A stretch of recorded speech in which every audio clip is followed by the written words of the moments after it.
ध्यान की मुद्रा में थोड़ी देर के लिए पर्स को याद यहाँ रख लेना पीछे, है ना। एक बार वो ओम की ध्वनि जोर से और एक भाव बना करके करेंगे ना तो हमारा ध्यान बस ओम में ही टिक जाएगा। और ध्यान क्या करेंगे, क्या भाव बनाएंगे मन में, प्रभु आप सर्व रक्षक हो, मैं आपकी गोद में बैठा हुआ, है ना। हम कोई नहीं चाहते ना कि हमें कोई भी कष्ट हो, कोई भी विघ्न हो, कोई भी दुख आए, कोई भी आपदा आए, हम सभी सुख चाहते हैं, है ना। इसीलिए हम सब यहाँ यज्ञ कार्य में एकत्रित हुए हैं। तो आइए उस परम पिता परमेश्वर की जितनी कृपा हमारे ऊपर रही है, 9 दिन तक हम यज्ञ करते रहे हैं, ये बहुत बड़ी कृपा होती है और बिरले लोगों को ही मिलती है ये। और आपको ये सौभाग्य प्राप्त हुआ है, इसीलिए आप भी विशेष लोगों में आ जाते हो, भक्तों की पंक्ति में आ जाते हो। तो आइए अब हम बैठेंगे और एक ही ओम की ध्वनि बच्चों मन में भाव बना करके, प्रभु आप हमें देख रहे हो, सुन रहे हो, जान रहे हो, ठीक। अब चलो ऐसे करिए ध्यान की मुद्रा।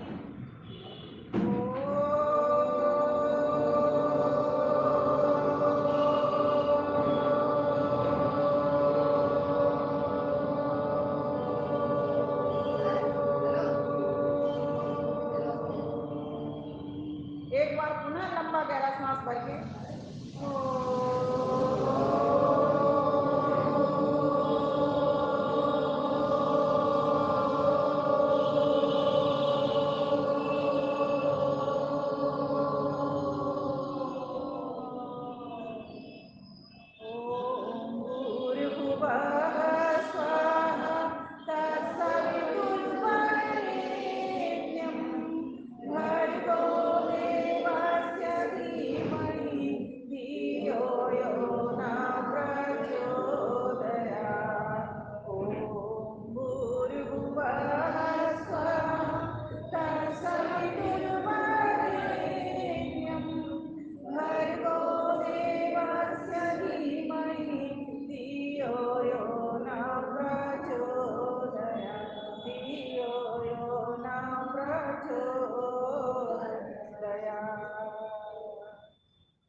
मंच पर उपस्थित आदरणीय शास्त्री जी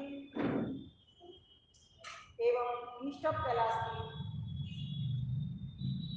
9 दिन तक कुशल संचालन, संयोजन व यज्ञ करती हुई मातृशक्ति यज्ञ के ब्रह्मा रहे आदरणीय शास्त्री जी एवं सभी जिन जिन समाजों से मुझे लग रहा है, अमर कॉलोनी आर्य समाज, गोविंदपुरी आर्य समाज, कालकाजी आर्य समाज और अपनी ईष्टव कैलाश डिफेंस कॉलोनी समाज, कितनी समाजों से आज यहाँ पर बहनें, माता श्रीनिवासपुरी समाजों से बहनें, जो हमारे आसपास की समाज हैं, सभी बहनें उपस्थित हैं।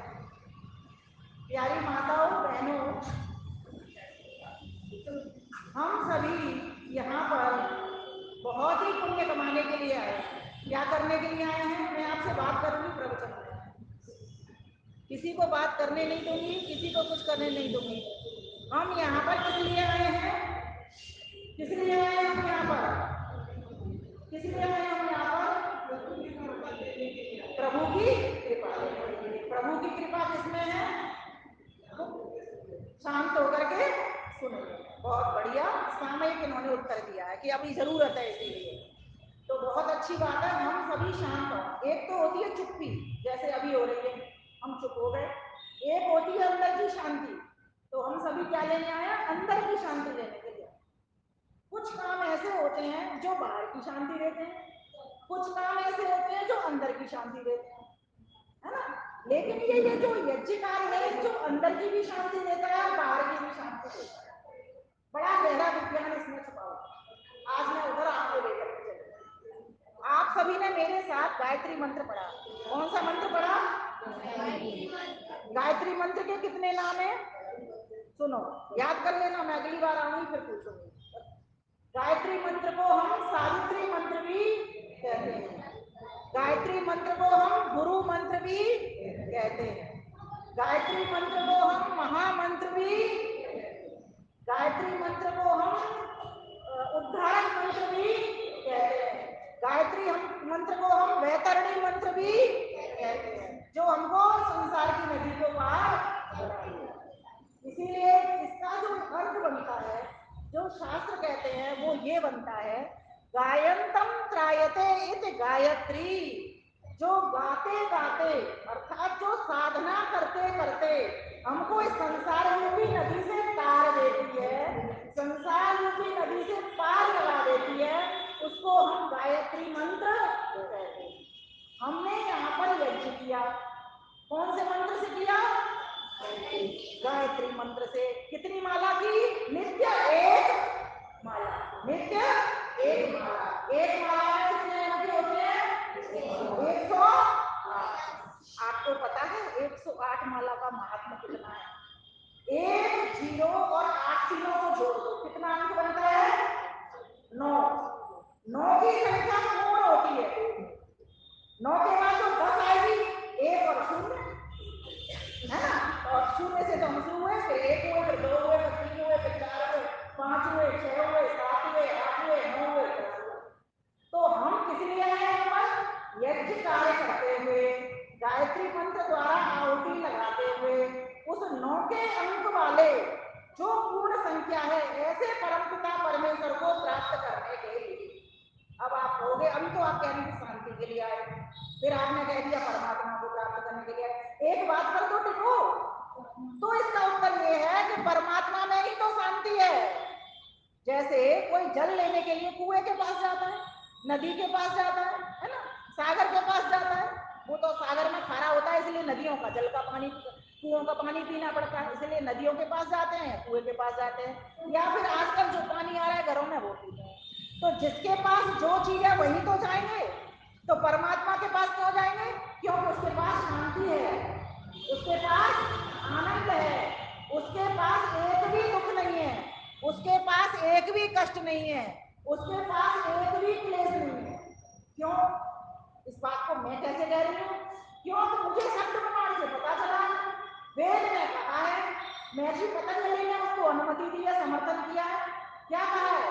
क्लेश कर्म विपाकाशयी अपराशिष्ट पुरुष विशेषो ईश्वर। ईश्वर ही मात्र एक ऐसा चेतन पदार्थ है। आप कहोगे वो पदार्थ कैसे? संसार में 3 पदार्थों से बना, ईश्वर से, जीवात्मा से और प्रकृति से। इन 3 पदार्थों से मिलकर के संसार बनता है। और कोई भी काम, ध्यान देना, आपके यज्ञ की भी सफलता 3 चीजों पर निर्भर करती है। क्या क्या? एक तो यज्ञ कराने वाला, एक यज्ञ करने वाला आप लोग, कराने वाले ये लोग ब्राह्मण वर्ग, करने वाले आप लोग, और सामग्री। 3 चीज तो चाहिए। मकान भी 3 चीजों से ही बनता है। एक तो मकान में रहने वाला, एक बनाने वाला कारीगर, है ना, और एक मकान की सामग्री, तभी तो वो मकान होता है, कोई घर होता है। रोटी भी 3 चीजों से ही बनती है।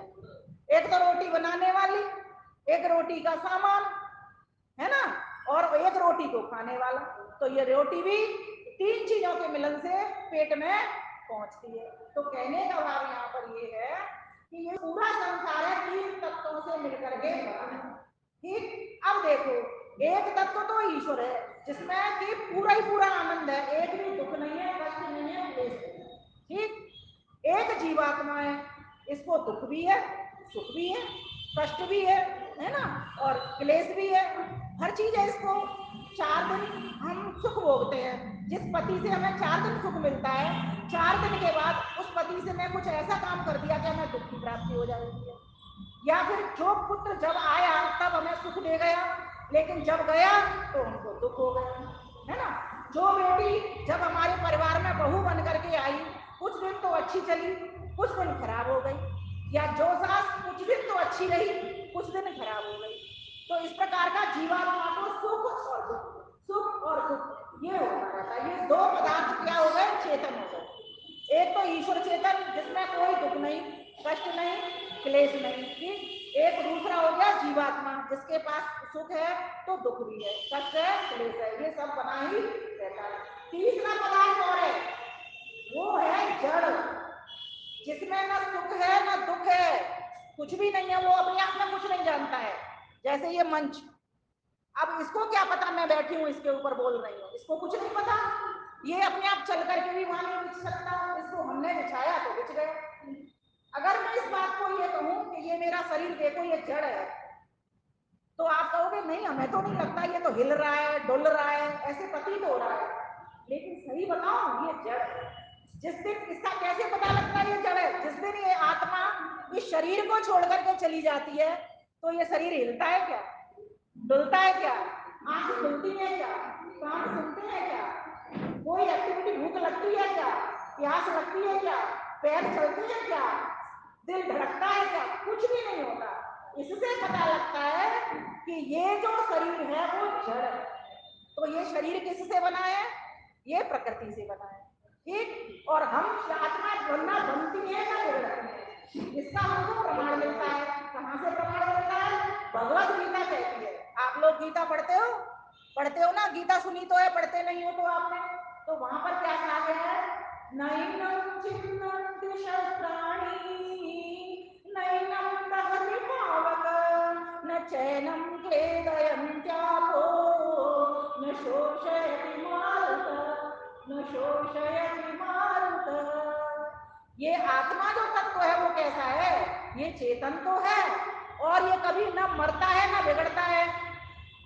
तो आप कहोगे फिर कौन मरता है कौन बिगड़ता है, किसका नाश हो जाता है, तो वही भगवान कृष्ण अर्जुन को कहते हैं भगवत गीता में, वासांसि जीर्णा नियथा विहाय नवानि गृह्णाति नरोपराणि तथा शरीराणि विहाय जीर्णानि अन्यानि संयाति नवानि देहि। ये सड़ना, गलना, कटना, छिलना, दुख प्राप्त करना, ये किसके अंदर होता है, ये सब शरीर के भीतर होता है। ये छोटे छोटे बालक, हम भी तो ऐसे ही थे, हम भी तो ऐसे ही थे, फिर बड़े हुए, फिर और बड़े हुए, अब हम इस स्टेज पर आ गए, 50 से लेकर 70-80 तक पहुंच गए। किसमें परिवर्तन हुआ, क्या आत्मा में हुआ, तो आप कहोगे नहीं जी आत्मा में तो नहीं हुआ, ये इतना खुला मिला है शरीर के साथ में, आत्मा पता ही नहीं चलता लोगों को, तो कहाँ हो रहा है, इस शरीर के भीतर नहीं पता चलता, हाथ कहीं की वहीं दिखाई दे रहे हैं, पैर उतने उतने दिखाई दे रहे हैं, है ना, सब कुछ उतना ही उतना दिखाई देता है। लेकिन जब हम अपनी पुरानी 7 साल की फोटो खींचते हैं ना, उसका पता लगता है कितना अंतर आता है।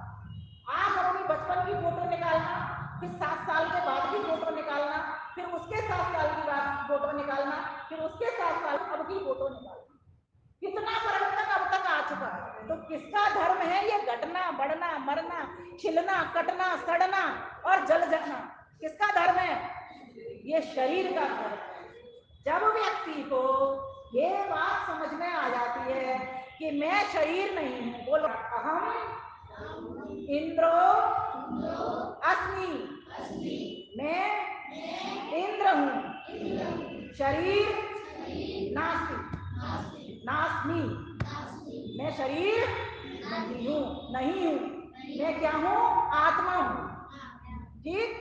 तो अब शरीर कटे जले सड़े फिटे दुख नहीं होगा, धन संपत्ति आए जाए, परिवार से संयोग हो वियोग हो, दुख नहीं होगा। अब लगेगा आपको ये क्या कह रही है, हाँ, अगर व्यक्ति को ये शुद्ध विवेक हो जाता है और वैराग्य इस बात का उठ जाता है कि संसार का धर्म है, इसमें परिवर्तन होगा ही होगा, धूप पड़े या छाया पड़े, मुझे तो यज्ञ करना है तो करना ही है। आज हम क्या सोचते हैं, थोड़ी सी बारिश पड़ गई जी मैं नहीं जाऊंगा मंदिर, मंदिर हवन मैं कैसे करूंगा, बारिश पड़ गई गिर गया क्या हो गया, ये तो कभी ना कभी गिर नहीं है। तुम काम के बहाने बना सकते हो, जब तुम्हारे लिए कोई और ऐसा विषय सामने आ जाता है पिक्चर देखने का या अपनी सुख सुविधा का, तब तुम्हारा कोई भी बहाना नहीं चलता।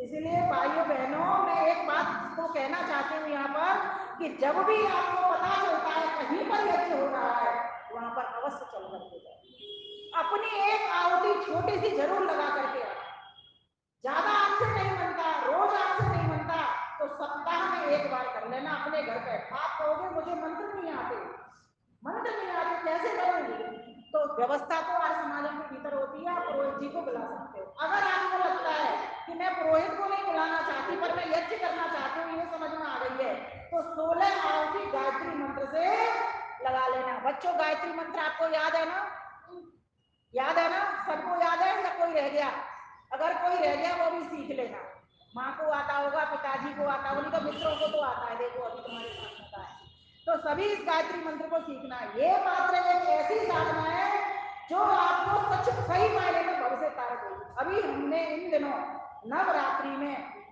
एक माला सुबह, एक माला शाम को, और बीच में जितनी भी माला हो जाए, खाना बनाते हुए, झाड़ू लगाते हुए, बर्तन मारते हुए, कपड़े धोते हुए, किसी से वार्ता करते हुए, हमारा मन में ऐसे रम गया है जैसे सांस चल रही है और अंदर जा रही है, बाहर जा रही है, अंदर जा रही है, ऐसे माला की तरह चलता रहता है। प्रवचन करते वक्त इतनी व्यस्त हो चुके हैं कि अभी भी वही गायत्री मंत्र की गूंज ध्वनि सुनाई दे रही है। आप भी ऐसे जिस दिन बन जाओगे, आप छोटी छोटी बातों से परेशान नहीं होगे। मुझ में कैसे आया ये शक्ति, कैसे आई? मेरी माता जब मैं छोटी थी, इतनी बड़ी थी, तब से लेके आज तक मुझे याद नहीं कि किसी दिन उन्होंने हवन छोड़ा हो। आज वो 80 वर्ष की हो गई हैं। जब तक अन्न जल ग्रहण पानी नहीं करती हो, तब तक वो यज्ञ नहीं करती। इसका बहुत बड़ा प्रभाव है। जो वस्तु तुम इसमें डालते हो वो तुम सबको वापस दे देती है। इसका कैसे देखो, आपने इसमें सामग्री डाली होगी, घी डाला है इसमें, कपूर लगाया इसमें, है, और भी कुछ थोड़ा बहुत औषधियां वगैरह लाए, वो भी डाल दिया आपने। 4 प्रकार के पदार्थ इसमें डालते हैं, वो सारे डाल दिए। कितना सामान रह गया जी? इतनी सी राख रह गई। ये जो बची हुई राख है ये भी बेकार नहीं है। ये जोड़ों में दर्द हो, पीठ में दर्द हो, नारियल के तेल के साथ में इसको छान लेना 5-6 बार, और हो सके तो कपड़े छान कर लेना, कपड़े में छान लेना, बिल्कुल मैदा जैसा निकल जाएगा। उसको नारियल का तेल लेना, और नारियल का तेल भी नहीं है, सरसों का तेल लेना, उसमें मिलाना, और जहां जहां दर्द है वहां पर रगड़ा लगा देना। पहले धीमे धीमे, फिर थोड़ा सा मध्यम, फिर उसके बाद तीव्र गति। ऐसा 3 दिन धीमे धीमे, 3 दिन के बाद में थोड़ा मध्यम गति का आ जाना, उसके बाद तीव्र गति का आ जाना। जिस दिन इस प्रकार से आप अपने शरीर का इलाज, अपने मन का इलाज मंत्रों के माध्यम से, है ना, और अपनी आत्मा के इलाज वेद के स्वाध्याय पठन पाठन से जिस दिन करना आपको आ जाएगा, आपको संसार में होते हुए सुख दुख ज्ञापन नहीं। जैसे एक सन्यासी को, एक ज्ञानी को, योगी को कितनी भी परेशानी आ जाए वो दुखी नहीं होता। और आज ऐसे संत भी हैं, मानती हूं मैं, ऐसे भगवाधारी भी हैं, लेकिन कुछ संत ऐसे ज्ञानी भी हैं जिनको वास्तव में प्रभाव नहीं पड़ता। क्यों? क्योंकि उन्होंने देखा इस यज्ञ को करते हुए, किस भावना के साथ देखा है, बहुत ही श्रद्धा पूर्वक इस यज्ञ को देखा है। तो 3 पदार्थों को जानो, ईश्वर सुख का दाता है। जैसे इस वस्तु के पास हम बैठते हैं माताओं, वैसा ही स्वभाव हमारा बन जाता है। आप अग्नि के पास बैठे थे, अभी ताप मिला था ना आपको? मिला था क्या? अभी गर्मी लगी थी ना आपको? लगी थी। आप समुद्र के पास जाते हो, नदियों के पास जाते हो, ठंडक आती है ना, है ना, और जब शीतल हवा बहती है तो आपको सुगंधित करती है, आपको अच्छा लगता है ना, आप शीतल होते हो ना। जैसी वस्तु के पास हम जाते हैं वैसा ही हमारा स्वभाव बन जाता है। तो हम जब ईश्वर के पास बैठेंगे, जिसके बारे में हमको पता है कि इसमें एक भी दुख नहीं, कष्ट नहीं, क्लेश नहीं, तो हमको भी कष्ट क्लेश नहीं रहेगा। हमारे भीतर भी ईश्वर के आनंद होने वाले गुण विद्यमान हो जाएंगे। क्योंकि एक माँ के आंचल में जब एक छोटा बालक बैठता है, दुग्ध पान करता है, उसको किसी से भय नहीं लगता। उसके सामने भले ही कोई शेर आ जाए, चीता आ जाए, गीदड़ आ जाए, या शत्रु आ जाए, मारने वाला ही क्यों नहीं आ जाए, आनंद पूर्वक मां का आंचल वो लेता है। अगर आप चाहते हो कि हर प्रकार के भय से, कष्ट से, क्लेश से, विघ्न से, बाधाओं से, दुखों से बचना, तो आप अपने घर में नित्य व्रत यज्ञ कर लेना, मंत्रों के साथ, गायत्री मंत्र के साथ में यज्ञ करना। ये तार्किक कैसे, इसको कैसे तार्किक है? ओम भूर्भुवः स्वः तत्सवितुर्वरेण्यं भर्गो देवस्य धीमहि धियो यो नः प्रचोदयात्, धियो यो नः प्रचोदयात्। देखो कैसे तार्किक है। ओम के भीतर 9 नाम आते हैं। कितने नाम आते हैं? 9 नाम आते हैं ओम के भीतर।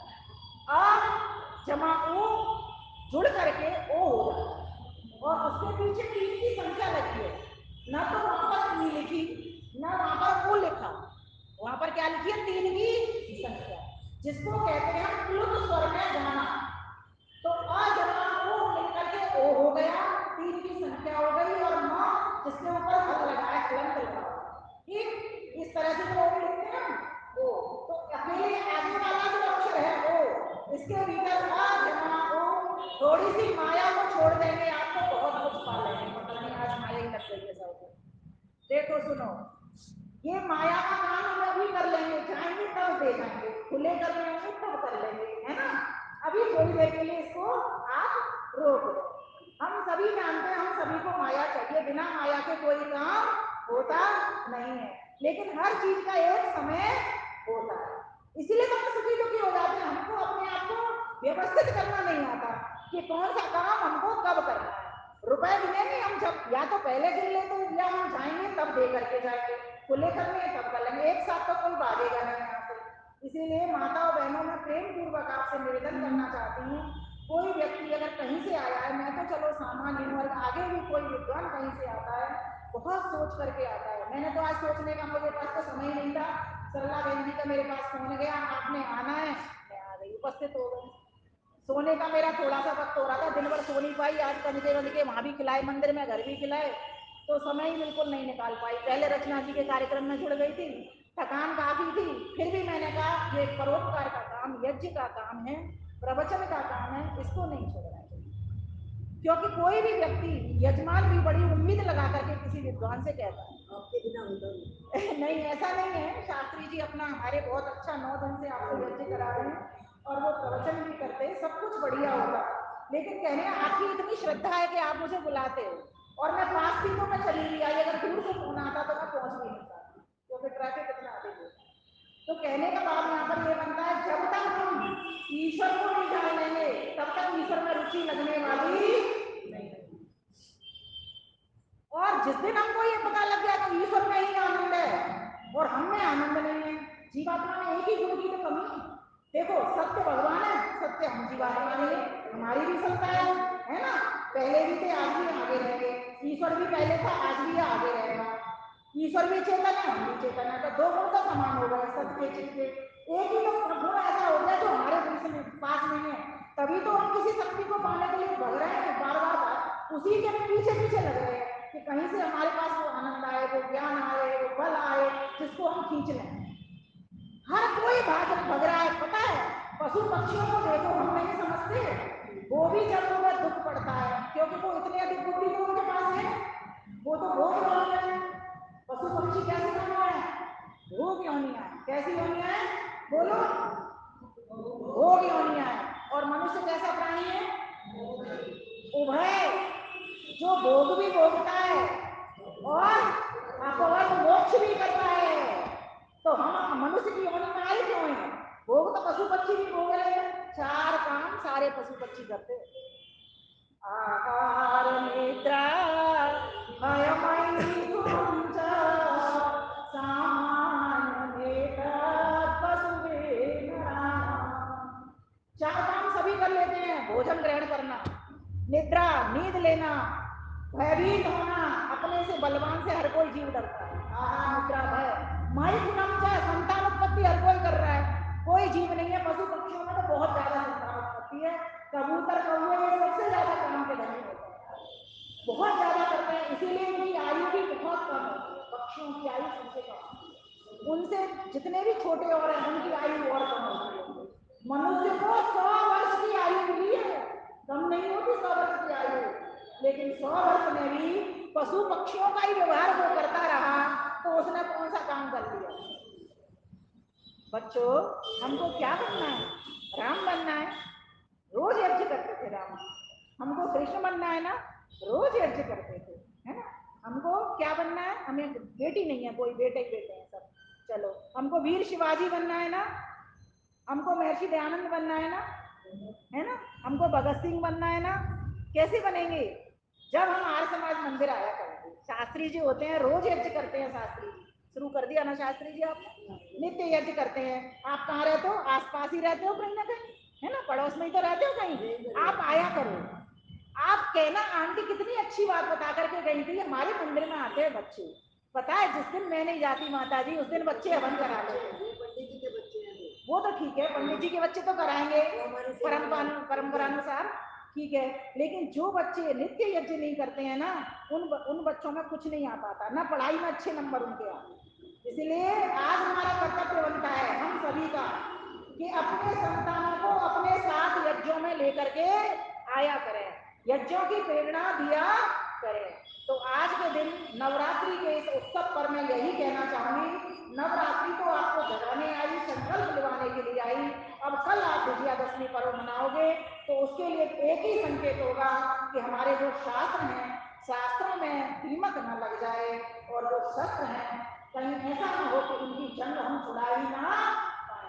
तो ये जो विजयादशमी का पर्व आ रहा है वो शस्त्रों की रक्षा करने के लिए आ रहा है, शस्त्रों को चमकाने के लिए आ रहा है, शस्त्रों की जंग छुड़ाने के लिए आ रहा है, और धर्म अधर्म के युद्ध में धर्म को जिताने के लिए आ रहा है, सत्य असत्य के युद्ध में सत्य को जिताने के लिए आ रहा है, न्याय अन्याय के युद्ध में न्याय को जिताने के लिए आ रहा है। तो नवरात्रि के इस पर्व पर और विजयादशमी की शुभकामनाएं देते हुए मैं यही कहना चाहूंगी कि हम सभी अपने साथ साथ अपनी संतानों को भी जोड़ें। यदि हम मंदिर जाते हैं तो साथ लेकर के जाएं, यज्ञ करते हैं साथ लेकर के करें, वेद मंत्र याद करते हैं। मैं अपनी बेटी के साथ वेद मंत्र याद करती हूँ, और क्या कहते करती हूँ उससे, बेटा मुझे याद नहीं हो रहा है, तुझे जल्दी हो जाता है ना, तो तू मुझे याद करवा दे, है ना। ऐसे मैं कोई कहानी दे देती हूँ, एक ट्रिक है, आप अपने साथ लो, अपने नाती पोतों को, आपकी आयु जिस वर्ग की है आप लग रहा है उनको, हमारी दादी तो मैं कहानी सुनाती थी, हमारे दादाजी कहानी सुनाते थे, आप भी लो इन बच्चों को, ऐसी महान पुरुषों की कहानियां सुनाओ, जीवनियां सुनाओ, बताओ इनको इतने बड़े बड़े काम किए। जब तक हम बच्चों के सामने अपना आदर्श प्रस्तुत नहीं करेंगे, और ध्यान देना बच्चे जितना सुनकर नहीं सीखते उतना देख करके सीखते हैं, इसलिए घर का वातावरण, आप देवी, आप सभी देवी हो, आप ही लक्ष्मी हो, आप ही दुर्गा हो, आप ही सीता हो, बहन हो तुम सब सीता हो, तुम ही तो भगवत गीता हो, सावित्री अनुसुईया हो, तुम ही यशोदा मैया हो, फैशन में मत बहा करो, नारी धर्म में रहा करो, तुलसी नानक शूर शिवाजी मीरा सब उपजाओ, आओ सब मिल आओ सब मिल आओ, अब सत्संग सफल बनाओ, ऐसी करनी करो जगत में ध्रुव प्रहलाद कहाओ, आओ सब मिल आओ, धर्म हमारा बिलक रहा, पाप दिनों दिन पनप रहा, हम में तपस्या त्याग नहीं, प्रभु पद